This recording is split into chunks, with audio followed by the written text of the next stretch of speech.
Bonsoir, c'est Alcaline. Au programme, Mariah Carey, un peu à la rue, une photo très célèbre, le retour des Guns N' Roses et une rencontre avec Eddie Mitchell au Panthéon. Si, tout de suite, les news.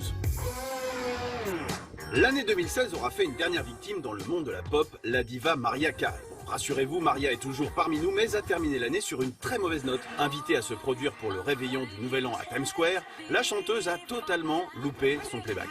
Nous n'avons pas pu répéter cette chanson. On va vous en chanter une autre. Voilà ce que ça donne.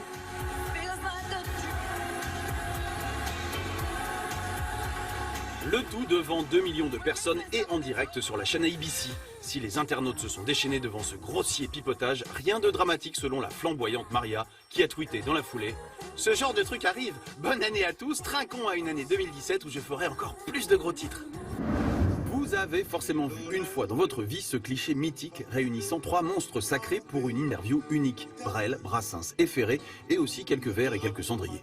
Une rencontre que l'on doit à l'époque au journaliste François-René Cristiani. Ils sont lancés dans le jeu en riant vraiment comme des bossus et tous les trois, à certains moments, ils sont tellement dans l'improvisation que moi j'ai l'impression d'assister à un morceau de jazz. L'enregistrement de cette entrevue du 6 janvier 1969 a été récemment retrouvé et vient de sortir dans un joli coffret. Le tout c'est de savoir ce qu'on fait quand il y a un mur devant. Est-ce qu'on passe à côté? Est-ce qu'on saute au-dessus?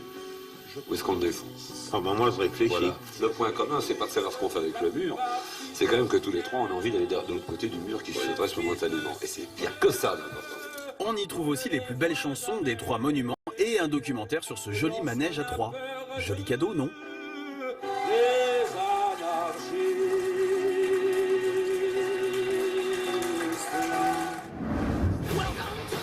Fâchés 2 décennies durant, Slash et Axl Rose semblent aujourd'hui bel et bien réconciliés. Fruit de cette amitié retrouvée, une tournée mondiale pour le plus grand groupe de rock du monde de la fin des années 80, Guns N' Roses. Ils seront sur la scène du Stade de France à Paris le 7 juillet pour un concert unique en France.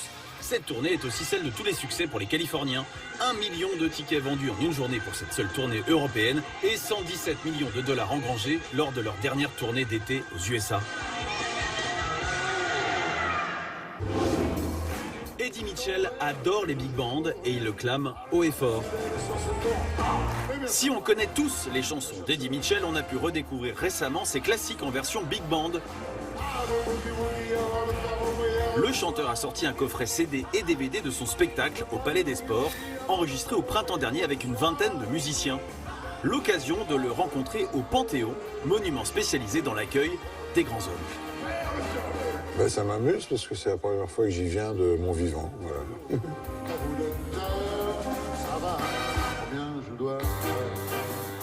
Ok, Eddie, mais pourquoi enregistrer ainsi avec un big band? C'était un vieux rêve de pouvoir communiquer avec le public en habillant d'une façon différente de vieilles chansons et en proposant de nouvelles.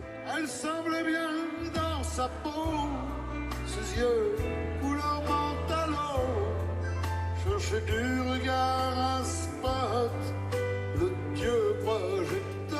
Big Band, c'est aussi le titre du 36e album studio d'Eddie Mitchell, sorti en 2015 et pour lequel le chanteur n'a pas vraiment fait de tournée.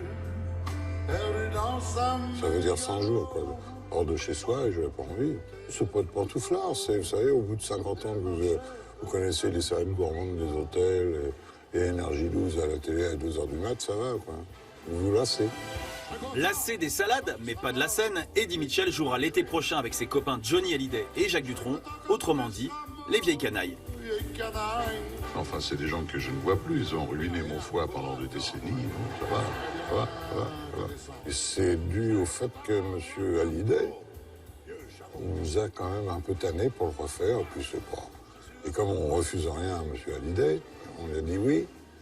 Et puis il a raison, parce qu'on s'est tellement bien marré qu'on va recommencer. Vieille canaille. On se quitte avec Real Love Baby par Father John Misty. À demain mes lapins.